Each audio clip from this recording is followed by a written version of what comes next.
Hi guys, good morning. Welcome to my mini vlog. Ito na naman tayo kasi for today's video guys, nasa Bicol nga pala tayo niyan. Nagbakasyon pala kami ng 3 days doon. Pero hindi naman happiness yung pinuntahan kasi may kami. Basta sad yung pinuntahan namin, hindi happy doon sa Bicol. Ayun guys, ngayon lang ako makakapag-upload ulit. Pasensya na. Ilang araw din kami doon. Wala akong upload talaga kasi mahina din yung signal doon. Tsaka ang hirap mag voice over pag maraming tao syempre. Kasi wala namang privacy na may kwarto or gano'n. And guys nga pala yan, pababa na nga pala kami dyan sa ipapunta kami ng Ilog, parang gano'n. Pero yung nakita nyo mamaya, papakita ko sa inyo yung parang may bato-bato siya guys. Gano'n yung niya. Ayun yung ganda ng pagbaba niya, di ba?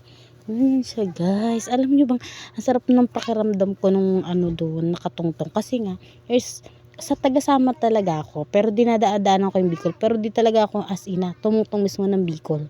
First time kong tumungtong ng Bicol guys, ganon. Kaya ayun, gayon siya guys. First time ko talagang sa Bicol. Sa Albay Malilipot pala yata yun. Yung nito, lugar na to. Pero guys, grabe ang ganda niya. Tsaka, sarap sa pakiramdam. Para akong na-refresh. Ayun yung bundok ko. So, diba? Ang sarap. Feel na feel ko talaga yan. Tapos, alam niyo ba guys, nakakatuwa doon. Kasi nga, kasama ko yung buong pamilya namin. Gano'n. Di ba? O, yun. Kita niyo ba? Green lahat ng ng nasa paligid. Ayun yung daan. Paakyat doon. Yung galing ako doon kanina, di ba? Sa taas. Tapos, pababa naman kami ngayon sa may ilog. Ayun yung bundok guys. Talagang tinuro ko siya. Ayan, pababa na ako dyan guys. Ang haba ng babaan dyan guys. Sabi ko, hindi ko na nga lang nabilang kung ilan lahat yung step ng pagbaba dyan. Pero alam ko, ang haba. Promise, ang haba niya. Yun siya guys. Nakakapagod siya, nakakapagod. Guys, alam mo ba yun? Guys, ayan, yan yun guys, yan yung dyan yung liguan nila. Papakita ko sa mamaya kasi may mga naliligo naman doon. Tapos papakita ko sa inyo yung yung paano umaagos yung tubig dun. Hindi ko alam kasi kung sapa o ilog o tawag dun sa may parang falls ganun. Pero may mga bato-bato siya tapos parang may umaagos din na siya dyan guys. Ayan. Ayan siya guys. Ayun na guys, tignan mo, di ba? Kasama ko yung mga hipag ko, yung bayo ko, yung mga anak ko, ganun. Ayun siya guys, ganyan, di ba? Ganyan yung liguan nila guys, yan. Kita nyo ba? Yan yan yun. Yan yung liguan. Sarap sa pakiramdam. Kasi nakaligo ka rin. Ilang taon, nakaligo din ako sa ganyan. Nakaligo din ako katapos ng ilang taon guys. So, diba? Kita nyo ba? Sa may bulkan pala yan. Alam mo ba guys, gano'n siya kalapit? Kasi, sabi doon ng mga tao, 40 minutes to 45 minutes, makakarating ka na doon sa paanan ng bulkan. Ganun lang siya guys, kalapit halos. Takin mo, isipin mo, diba? 45 minutes, nandun ka na sa paanan ng bulkan. Kaso nung time na yan, di kasi kami pumunta kasi nga, maulan nung pupunta namin. Kaya sabi, daw, delikado. Tapos, parang nag-alburuto yata yung bulkan. Parang may usok daw na lumalabas-labas. Kaya, hindi kami pinayagang pumunta doon. Sana next time, pag nakauwi ulit kami, makarating kami doon ulit, guys. Ayan, guys. Ayan, diba? Ang ganda. Tapos, ayan siya, guys. Ganyan lang. Ayan. Ayan siya, ayan, diba? Diyan, ang ganda niya guys. Hindi ko alam kung ang history, pero ang sabi kasi, dati daw, huwag kadikit yung lupa ng kabila, tsaka yung kabila, magkadugtong daw yan.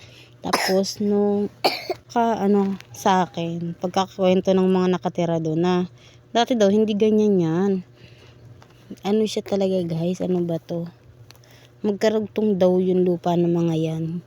Pero may time na, hindi ko alam kung bagyo or dahil sa bulkan kaya siya nabiak. Nakita niyo ba guys? Ayun na dahil naliligo, diba? Ayun yung anak ko, binubuhat ng tito niya. Ayun yung bayanan ko na lalaki. Yan guys. Diba? Ang saya. Ang sarap sa pakiramdam. Ganun guys. Wala kami ginawa doon. Mga 3 days kaming dyan naliligo guys. Alam mo ba yun? Ganyan siya guys. Ang sarap niya no. Yung tunog ng agos o yung pagbagsak ng tubig. Ang sarap sa tenga, promise. Nakaka-relax siya ng gusto. Ayan yung junakis ko, di ba? Naligo na sila. Nauna ka na kasi sila sa amin. Ayan guys. Ayan. Guys, yung umuubo yung junakis ko na makulit. Pasensyahan mo na.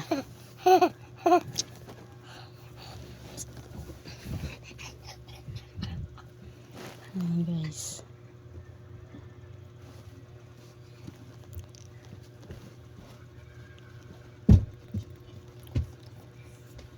Tingnan nyo na lang guys, diba yung nature. Ganda nyo, promise. Namang hari na ako sa lugar na yan. Daming naliligo. Yan guys, yung packet na kami. Ayun junakis ko, nagyayabang pa siya dyan. Kaya niya raw, kaya niya. Hindi kaya niya, sige. Ayun na guys, ganyan lang. Packet na yan guys, diba? Ang hirap. Pero parang sa anak ko, isisiw lang yung ganong ano. Ayan.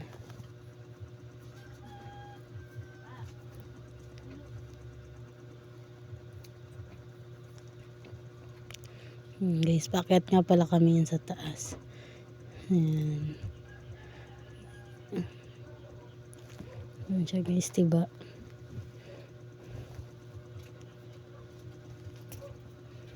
Ganyan lang guys. Kami, hindi pa kami naligaw dyan ha. Yan, sinundo ko lang yung mga junakis ko dyan. Kasi kanina ba sila doon? Wala ata planong tumakyat sa taas. Kaya yung maliit ko. Ay nako. Kulit na bata.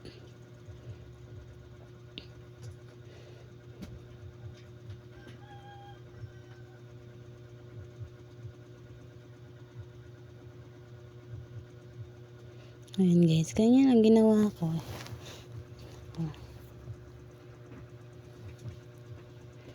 Ayan. Ganyan lang guys. Yung binan ko guys na babae. Naka white t-shirt. Yun.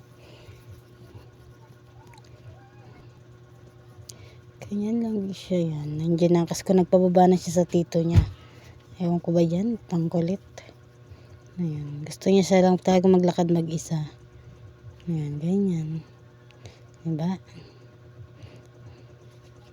Parang hindi napapagod. Ewan ko ba. Pero kami hingal-hingal na dyan. Kasi ang taas niya talaga. Akyatin at babain. Ganyan. Guys. Yan guys. Yan. Sa taas na kami niyan. Punta na doon sa may bahay. Yan. Pinabuhat ko na nga dyan yung junakis. Ayan guys. Thank you.